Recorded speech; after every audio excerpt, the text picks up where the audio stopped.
Good evening. Thank you for coming to the Southbridge School Committee meeting Tuesday, August 12th, 7 p.m. in Council Chambers. We will start with a roll call. Stephanie Rivers. Present.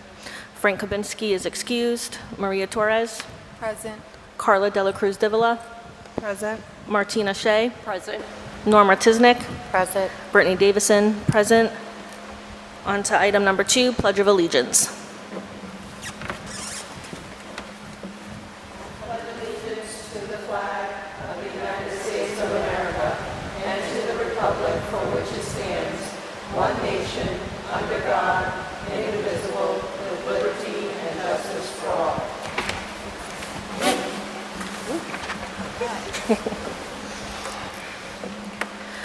Item number 3 should say review and approve minutes from July meeting, not May.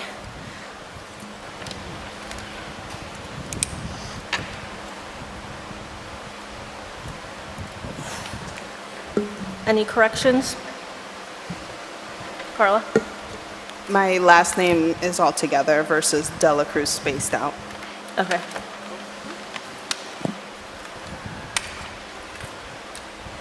Any other corrections?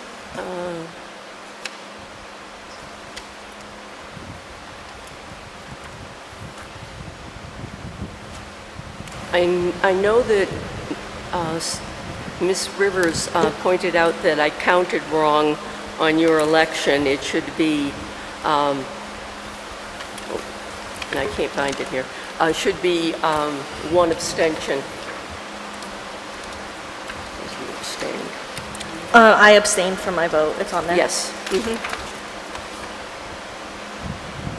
That's reflected in the minutes. Oh, okay. Yep. Thank you. Can I get a motion to approve pending the fixing of Carla's last name? So moved. Can I get a second? Martina, thank you.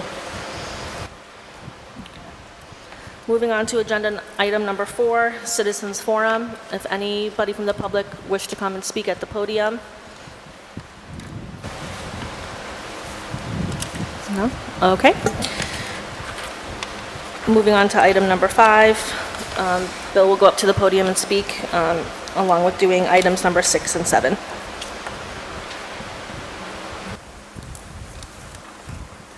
Good evening, Madam Chair, and through you to the members. In terms of announcements, I know the chairwoman will share some information regarding the start of the school year and open houses a little later in the agenda. Before I got into my presentation, I just wanted to recognize and thank all of the members of the Southbridge Public Schools that have been working very diligently over the summer to get us ready for the opening of the 25-26 school year. Of particular note, certainly our Human Resources Department. There's always a very busy season for them. Our facilities and maintenance crew have been doing outstanding work, both interior and exterior of the facilities. Our 260, or our year-round support staff, our school-based administrative assistants, and our food service workers who have been working all through the summer ensuring that our kids have access to nutritious meals. So very proud to have them all as part of the team, and wanted to just publicly thank all the people that are behind the scenes in getting ready for the opening of school each year. So some summer updates. I did one presentation for the 2 agenda items. We'll do a brief review of where we are with hiring, and then I'll talk to you all a little bit about the work we've been involved in the last couple of weeks with professional development, both for the district leadership team and the teachers. Summer hiring, like I said, HR is very busy this time of year. Since July 1st, we have hired 47 new employees across a variety of job categories, as you can see. We also, the next page is going to talk about a few vacancies that we're still looking for. It would be important to note that of the 16 vacancies on the next slide, we have 11 people that are in some stage of the onboarding process. We've learned through trial and error not to count people as hired until they are through the onboarding process. So while we're confident that most, if not all, of the candidates will successfully complete it, one never knows.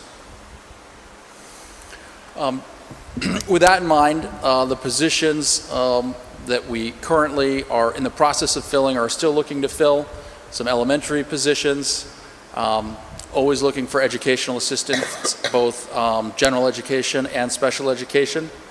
A resource room teacher, that's a special education teacher, a computer science teacher, a unified arts teacher, a science teacher, and an ABA tech. For those at home wondering what an ABA tech does, or folks on the committee, they're behavior specialists that are tasked with creating and tracking data for students. Questions about those? What is General EA?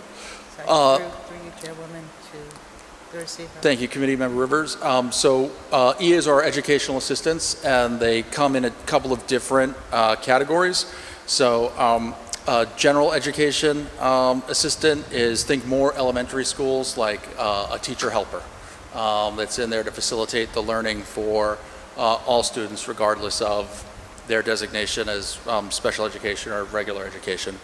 And then we have self-contained EAs. Their focus is work specifically with students on the special education caseload. We made a point this year at the early elementary school, Eastford Road, because we're having what I describe as a luxury problem. Enrollment is up.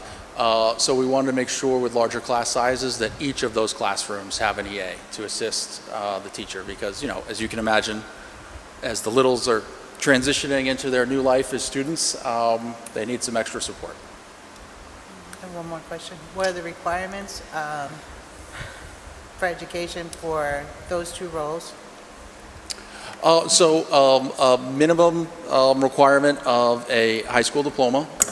We do prefer some, community college will work towards an associate's degree, but we also consider relevant experience in similar industries.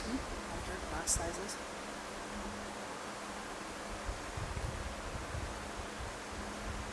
Thank you. You're welcome. Bill, I have a question.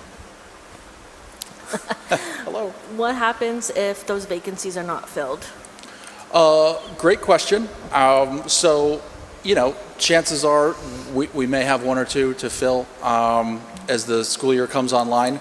The principals are always working on contingency plans about how to redeploy other staff on a temporary basis. But like I said, of the 16 vacancies, we have 11 that we are fairly confident are in the queue. So the actual number is much smaller. Okay. It really depends on the grade level.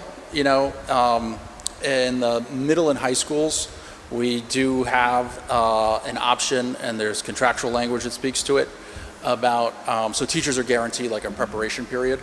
But if need arises, we advertise internally first, and there's a dollar amount attached to taking on additional coursework. And there are experiences taught me there are always people willing to take on additional classes, and then at the primary level we would redeploy other building or district staff to make sure that the rooms are covered. It's our profession is unique in that there has to be an adult in with the kids at all times, and we have plans to make sure that that happens. We also will use as needed. I mean, there's a financial component to consider, but as we get down to the wire, especially with harder to fill positions, we do partner with some staffing agencies on agreements. I have a question. So regarding the budgeting for the teacher hiring, where are those fundings allocated when staffing are not hired? Okay, great question. So, I mean, our primary source of revenue for teacher hiring, it comes from like the general fund, the general appropriation that we get between the state and what the local contribution is. We also have some grant funding that's attached to funding in part positions. You want to be careful with funding the entirety of a position through a grant, because grant monies aren't guaranteed from year to year, and often when you read stories, particularly in the last couple of years, a lot of districts had this influx of COVID money, right? And they primarily used it to pay for staff, despite the warnings of the federal government, like this funding source is going to end. And a lot of places don't do their due diligence in trying to ensure that, the staffing model is accounted for in the general fund. We've done a pretty good job of that. And we have like a multi-year financial plan. We estimate using a number of metrics like what our costs will be year to year for our employees, and that's how we do it. Thank you.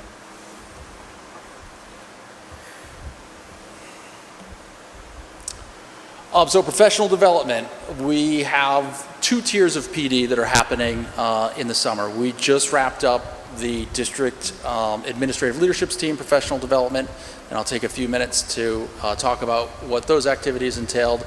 And then we have our new Teacher Institute, which started this Monday and runs this week and next week.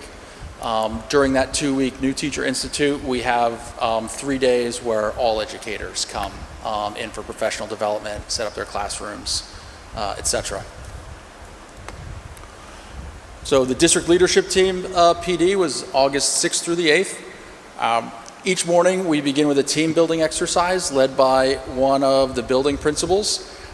It's something that I felt was an area of growth for the district was cross-school, cross-content area, and cross-grade level collaboration. So we really focused on getting to know one another, and each of the building principals takes a turn. So 3 of them did it for the August PD, the other 2 at the administrator PD in June. And it's a great way to build some camaraderie, have some laughs before a pretty serious day, and also to model for the principals, like these are some tools you can have in your toolkit when you're welcoming your new staff. Everybody has a different personality, and everybody had a different approach. It was a pretty cool exercise. There's pictures out there somewhere of all of us with Oreo cookies on our faces trying to get it into our mouth at the beginning of the day.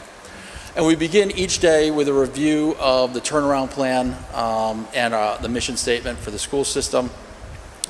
That vision and mission statement is the Southbridge Public Schools, all students will experience a world-class education and will graduate as engaged citizens who demonstrate the essential skills required for success in college and career.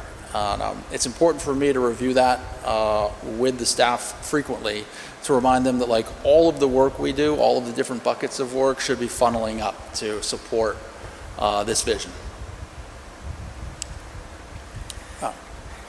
We also set our student learning goals as a district at the professional development days this last week. I think it's important for all of the goals to be calibrated across the schools and the grade levels. So the principals now know what my goals are for the district. Those in part will be their goals for their buildings, and they're going to spend this next week or 2 workshopping specifically with their teams about how they can cater these goals to the different educators.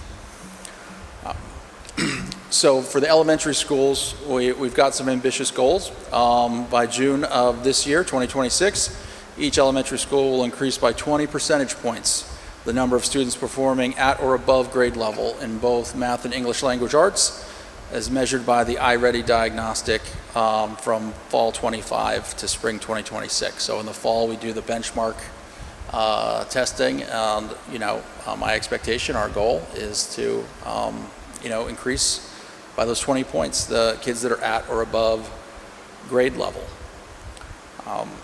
At the middle school, we're looking to increase again by 20% in grade 8, the students making proficient on the MCAS. We are still waiting for all the MCAS data from last year with more specific benchmark information, and a 10% increase in proficiency for middle school as a whole on the MCAS. At the high school, we want to keep the course failure rate at 5% or below. Again, shooting for that 20% improvement in MCAS proficiency, grade 10. And increase the number of students attaining benchmark scores on SAT, both ELA and math, by 20%. Reaching benchmark on the SAT, to me, is where all these goals funnel up to, because the studies and data support that students that are able to reach benchmark in math and ELA and the SATs have a 75% chance of having no issues in like their first year of college studies and college courses, specifically in math and English language arts. I feel strongly that these goals are and should be rigorous. I would rather set lofty goals for the district and for our students and learn a lot in the process. And if we fall short, that becomes, another data point that we can improve our practice on.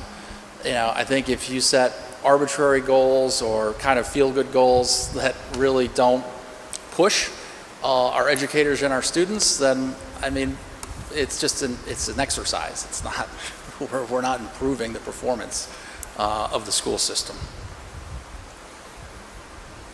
Questions? Stephanie? Through you, Go ahead, Chairwoman. By setting these benchmarks, will this then raise the percentage higher than the Massachusetts standard? So, are you, like, will it bring us in line with like how performance is across Massachusetts? Correct. So these goals are more for us.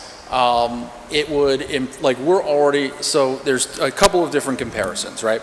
There's a statewide comparison, right, which is the 351 cities and towns. I personally feel like that doesn't tell the whole story, right? Like Southbridge is very different than Springfield, than Worcester, than Andover, than Boston, than Cambridge. And then you have another subcategory, which is comparable districts, right? Which is the state takes a look at every community and comes up with between 10 and 15 districts that have like a similar student profile, socioeconomic status, English language learner status, et cetera. We already are near or at the top of how comparable districts rank. And then there is like our own performance as a district, which is what I'm pushing for, because that's the most like realistic picture of like how our kids are performing at the start of the year versus the end of the year. These goals, while ambitious, this will not put us at the top of, how we compare against the 351 different cities and towns. Does that? Then why is Massachusetts state always the comparison in regards to measuring these goals with this school district when we're looking at the data points online at DESE? Well, if you look, I can't speak to why the department does some of the things that they do. I think if you drill down in it, like you will see the state, but there's also, if you, go through the page, like you will see comparable districts and like measures of our own growth. So how they present and format that information, that's above my pay grade, unfortunately. Thank you.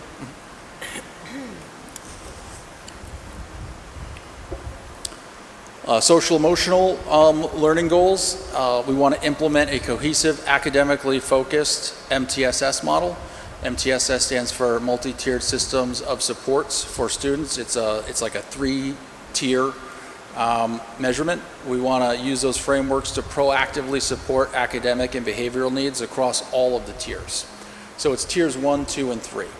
Tier 1 is good practice for all students, right? What are good practices to have social, emotionally, and academically that benefit all students? Tier 2 is kids that do need a level of support slightly above what a typical student would require in a school. And then your Tier 3 interventions are for a much smaller subset of students that need, pretty significant supports for, academics and social emotional wellness. And, we are really working on our student support teams at the building levels this year. So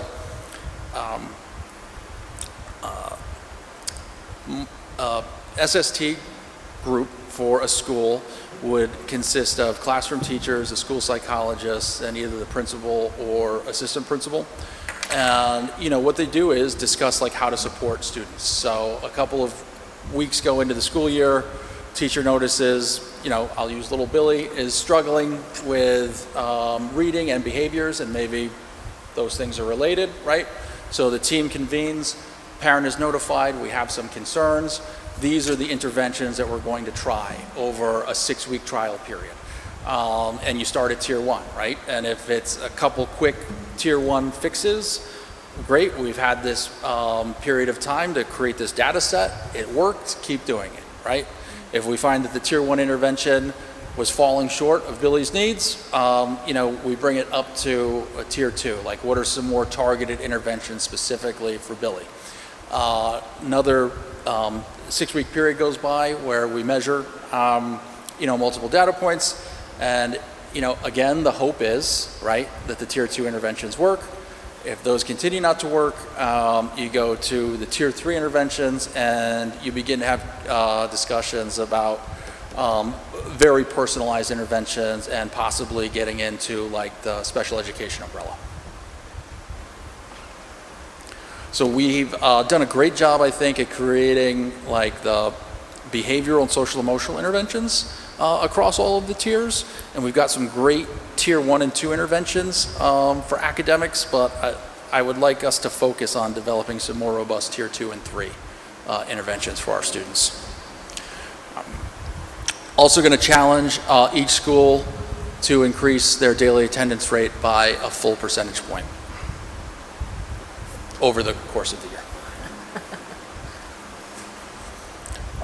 Also took some time to talk about, you've heard me speak at the podium a little bit. I think when there's a leadership change, it's an opportunity to look at the whole system. An institution and what has worked, what hasn't worked, what should we double down on, what should we move away from, how are we going to work together. We have these community agreements. I'm just going to read the bold. So we want to make sure that we're always contributing thoughtfully. We want to make sure that when we are listening, we're listening deeply. I think people, in my experience, really want notice and opportunity to be heard and feel like that they've had a chance to weigh in. I also challenge all of my team members. I challenge everybody, really, to when you listen to hear, not just to respond. I think we get into communication sometimes and you're already trying to overcome what you think the objections of the other person is, right? And we're not really hearing when, we take that position. Demonstrate respect. That's a non-negotiable. Address implicit and internalized bias, right? I talk a lot with the team about, you should only worry about the things you can control, right? There's a lot of things that we can't control. And really, I feel strongly the number one thing you can control is yourself, right? And how you react to situations and to others. Engage fully. When you're at a meeting, when you're teaching a class, delivering a lesson, running a team meeting, the expectation is that you are prepared and participating actively. And when we do interact with one another,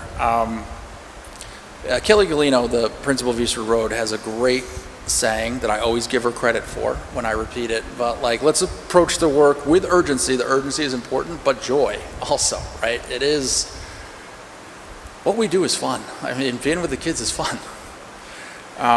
Respect confidentiality, of course. Accountability, holding ourselves and one another accountable to observe the norms, and commit to learning from and supporting one another. If we are trying to impress upon the children the concept of being a lifelong learner, right, we have to model that expectation and be open to learning and to changing.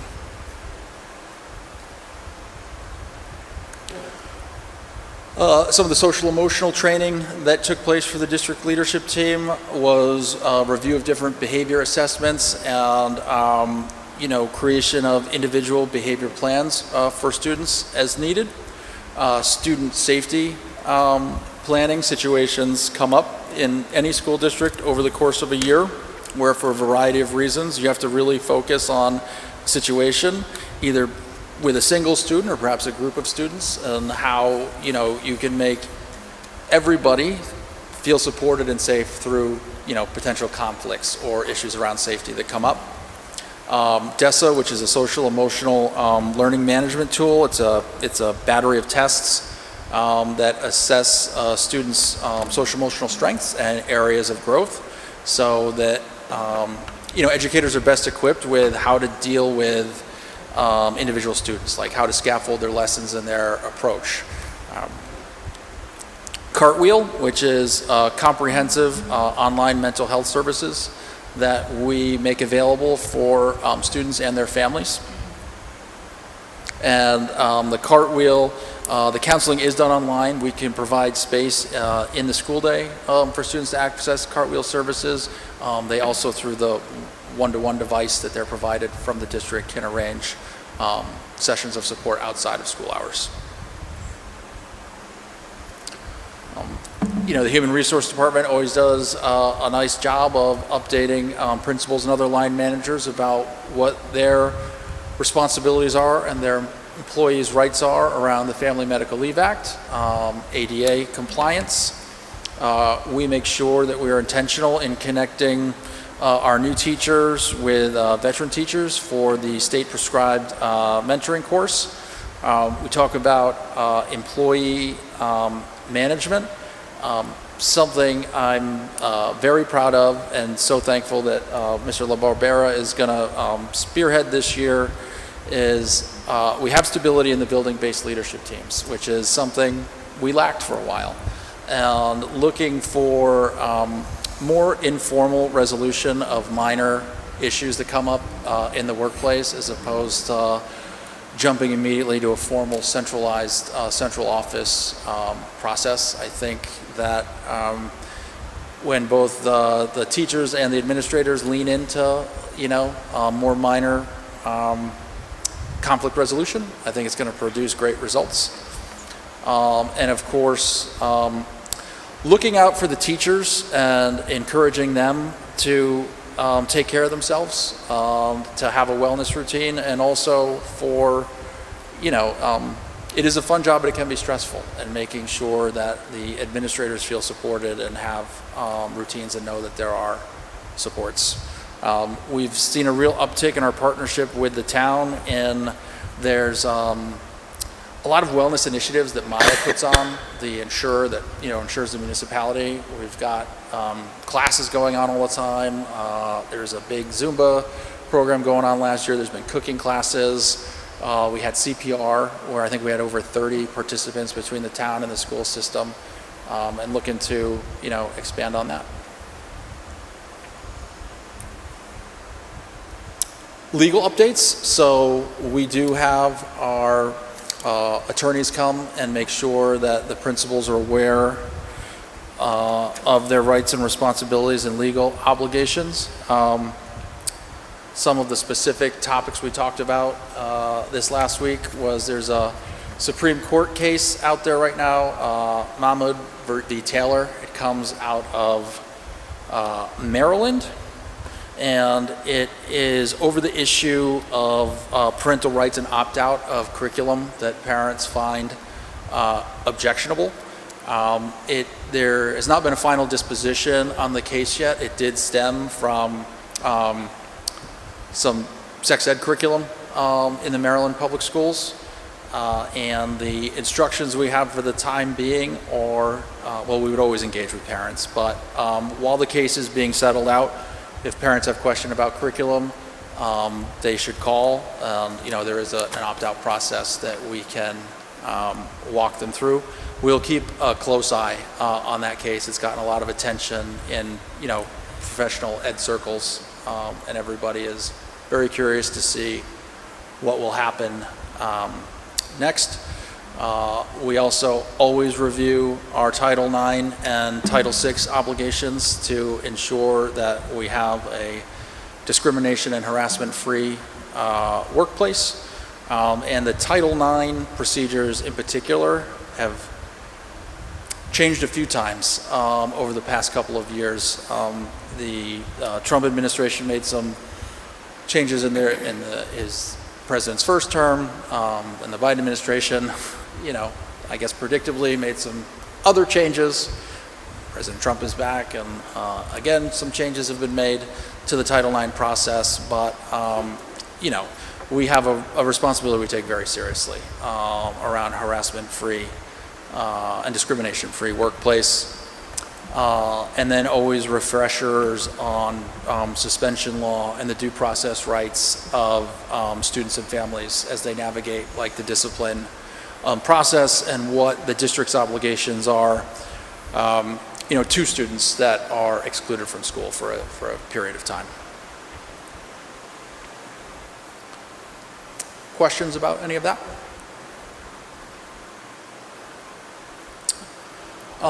Also took some time to begin to develop a comprehensive district-wide plan around our sheltered instruction observation protocol. So as you guys are well aware, we have a lot of students that are English language learners, and we have students in our dual language program. And we want to make sure, as outlined in our mission statement in the turnaround plan, that we are giving all students equal access and opportunity to curriculum and instruction. So the protocol is 8 steps. Right now we're really focusing on the first 2, which is lesson preparation and building background.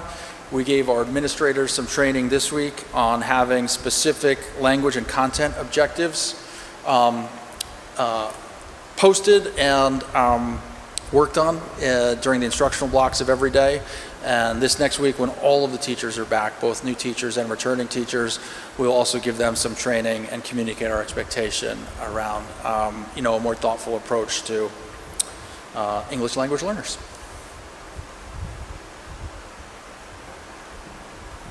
Educator evaluation. I also thought this was an area for growth for the district, making sure that administrators are calibrated across the district on each step of the process and the timelines connected to each step of the process. So these first couple weeks of the school year will be a self-evaluation of all educators and administrators that will then turn into the creation of their individual goals based on what the district goals are. We want to make sure that the process looks and feels the same in every building, regardless of the administrator, and that the expectations are clearly communicated to everybody that is evaluated using these tools. The Department of Ed does have some new teacher eval rubrics out, an update of the rubrics that have been in place since the 2012 school year. We've decided, you had the option this year to pilot them. We decided we were going to hold off. We were going to continue to use the 2012 rubrics for one more year because we saw it as a real opportunity to partner with the union on what we think the process looks like moving forward based on the new rubric and some of the new standards.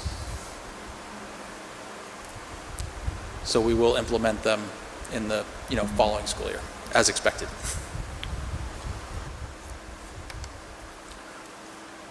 My amateur photography skills, I hope I did all right. This is the first day of our new teacher institute in the middle high school library, which is thankfully climate controlled. Always great to welcome our new educators and make sure that they feel supported in the very important work that they're tasked with doing.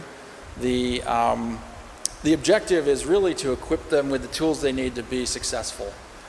Specifically in the first 6 weeks on the job. No one should walk out next Friday feeling like they are not prepared to really engage with their students on day 1, minute 1. I impressed upon them, I think the 2 things that will be most critical to a successful year for them are preparation and consistency, right? It holds true in all fields, but I think particularly in education, like prior planning prevents poor performance. And if you fail to plan, you should plan to fail. The kids will be there day one, minute one, ready to go and seeking guidance and instruction. We mix it up. The days are a variety of district and building-based meetings and activities.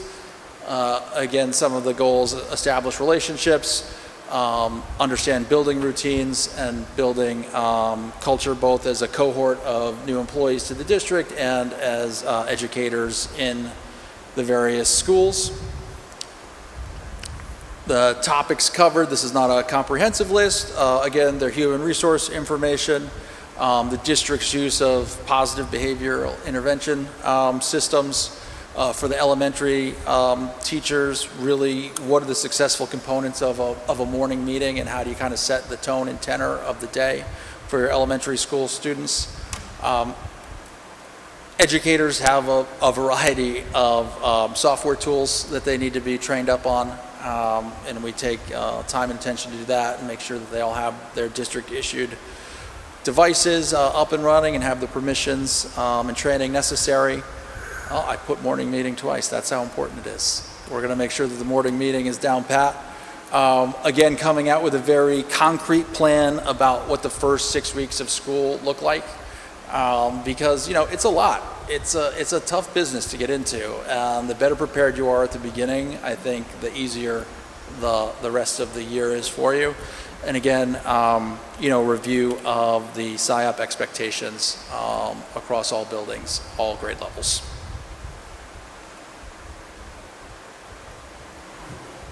Questions about any of that? Any questions? Great. We are so looking forward to the first day this Friday, where all district employees are going to meet at the middle high school for a brief, convocation celebration to kick off the new school year. Thank you. Thank you, Bill. Thank you. Moving on to agenda item number 8, Chairwoman's announcements. I want to make 2 announcements for 2 back-to-school events that are happening in our community.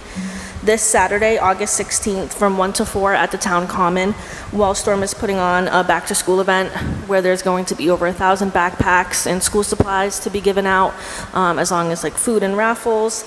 And then the school is also hosting a back-to-school event on August 18th from 2 to 4 at the middle high school. And then some information for the first day of school and open house. So for grades 1 through 12, the first day of school is August 25th. For kindergarten, it is August 26th. For pre-K, it is August 27th. Open house for Eastford Road School is August 20th from 4:30 to 6. Charlton Street School is August 19th from 4 to 5:30. And at West Street School, it is also August 19th from 5 to 6:30. The Southbridge Middle School open house is September 11th. No time at this time to be determined. And the Southbridge High School open house is September 9th. Time is also to be determined. Moving on to agenda item number 9, the review of our operating protocols. So these were sent to all of our members in advance so that they had time to review. These were the protocols that we adopted earlier this year that were created by our policy ad hoc subcommittee. So it's all for all of us to hold on to, review as needed. Okay. Agenda item number 10, discussion on progress toward meeting DESI plan expectations.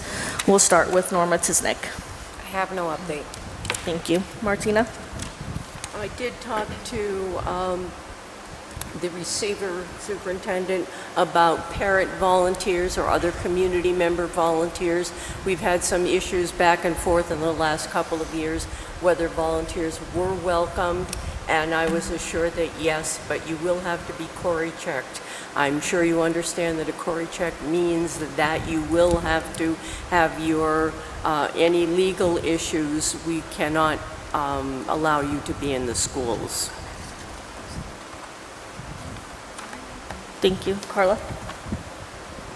Yeah, I have been meeting with one. From DESI, I met with Town Councilor Dave Adams. I've also met with Tracy from MASC, Juan as well, Bill, a couple times. Went to the Town Council meeting yesterday. I've also met with Martina and Frank, which is great, and no further. Thank you. Stephanie? Thank you, Chairwoman. I completed open meeting law training on July 31st. I will be taking Chart the Course training, I believe at the beginning of October, down in Franklin. I'm also attending the conference in November as well. That's all I have for now. Thank you. Maria? I also completed the open law training on the 31st, and that's all I have at this time. Thank you. So Carl and I, per usual, did a lot of things together. I finished up with the CPAC trainings that ended in July, and I had sent over the PowerPoint information to Norma, our CPAC liaison, as well as the two co-chairs for the CPAC. Met with Dave Adams, the town councilor, scheduled a training with the chair of the town council, Scott, as well as our town manager, Jack, on Robert's rules. For our committee, I've met with Juan, had a meeting with Bill, also met with Frank and Martina, and we'll be setting up individual meetings with the rest of the members, and had also met with Juan and Tracy, and we all completed a policy training right before this meeting as well. Agenda item number 11, next scheduled meeting will be September 9th, Tuesday, September 9th. We will be meeting at 6 p.m. in council chambers to complete our Robert's Rules training, followed by our regularly scheduled meeting at 7.